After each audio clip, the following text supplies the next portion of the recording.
Prenez le tabernacle même, les tapis par exemple, qui sont au nombre de 10. 10 est le chiffre biblique pour la responsabilité. Ainsi, chacun d'eux mesurait 28 coudées de longueur et 4 coudées de largeur, joints en 2 lots de 5, avec 50 agrafes d'or et 100 lacets bleus. Chacun de ces points est un principe qui gouverne la vie corporative du peuple de l'Éternel. Ici, nous sommes face à des principes qui sont en lien avec l'union corporative avec Christ. L'Église des premiers-nés existe pour garder ces principes. Un aspect de la responsabilité du peuple de l'Éternel est de préserver et maintenir les principes qui gouvernent la vie corporative. Exactement les mêmes moyens que ceux dont nous avons parlé à propos de Kérat opèrent ici. Si ces principes sont observés, alors toutes les bénédictions de communion avec le Seigneur et en lui, toutes les bénédictions de la vie corporative pourront être appréciées. Et tout ce que le Seigneur a pour son peuple pourra être reçu. Mais enfreignez-les et le Saint-Esprit s'en chargera et l'Église est appelée à agir afin de préserver ces principes. C'est pourquoi vous trouvez dans l'Église du Nouveau Testament la nécessité d'agir. Paul exhorta les Corinthiens à agir à l'égard de certaines personnes qui transgressaient très grièvement la vérité du corps de Christ. Ils ont dû prendre leur responsabilité à ce sujet. L'Église est ici dans une place et une position de très grande responsabilité devant Dieu. Maintenir la puissance de la relation d'abord avec le Seigneur, puis de la relation dans le Seigneur. C'est-à-dire garder ces principes en vue, comme quelque chose sur lequel le Saint-Esprit travaille, les préserver dans un témoignage pur. Ainsi, le Saint-Esprit agira en conséquence dans les deux sens, abondance de bénédiction pour celui qui obéit, mais châtiment pour celui qui se rebelle.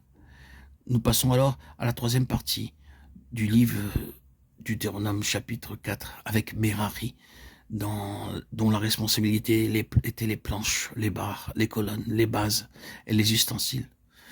Nous nous demandons ce que cela représente. Il me semble que c'est lié d'une manière plus directe aux saints eux-mêmes. Les planches en elles-mêmes parlent des croyants. Lorsque, bien sûr, elles sont unies, reliées par les barres, il s'agit de la vie collective. Mais à travers le désert, elles ne sont pas portées liées ensemble de la sorte. Elles le sont de manière individuelle. Ce n'est pas une contradiction en vérité, mais simplement un autre point de vue. Merari devait prendre soin des planches, mais de chaque planche. Et un problème important surviendrait si, au moment où le témoignage de l'Éternel arrivait à un certain endroit et devait y être installé, une planche était manquante. Si vous transposez tout ceci au Seigneur Jésus et vous voyez comment, avant l'Église, il a personnellement incarné toute la vérité, vous trouvez un moyen très simple et utile pour comprendre la vérité de l'Église. Prenez un verset comme celui de Jean 17,12. « J'ai gardé ceux que tu m'as donnés, et aucun d'eux ne s'est perdu, sinon le fils de la perdition, afin que l'Écriture soit accomplie. » Mais Merari n'a perdu aucune planche en chemin. Ici, nous avons une charge, une responsabilité pour que le peuple du Seigneur prenne soin des uns des autres.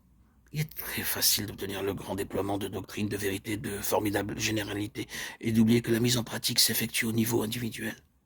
Il faut prendre soin de chaque membre individuellement, de sorte que ce que chacun représente pour le Seigneur ne soit pas perdu. Si, par quelques moyens, cela peut être préservé, tout doit être mis en œuvre pour garder chacun indemne à sa place. Nous trouvons une merveilleuse révélation de ceci dans les épîtres de Paul. Il était réellement l'Église en esprit, et quelle attention il portait tant aux individus qu'à l'Église entière.